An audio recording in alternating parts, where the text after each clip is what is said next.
افضل الصيام، الافضل الصيام في شهر الله المحرم.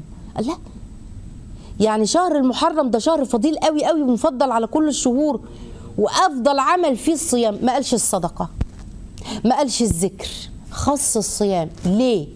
ليه؟ لانه لي وانا اجزي به. شهر الله، الصيام العباده الخالصه لوجه الله سبحانه وتعالى. صيام شهر الله المحرم افضل عند الله من صيام شهر شعبان، بنص الحديث اهو.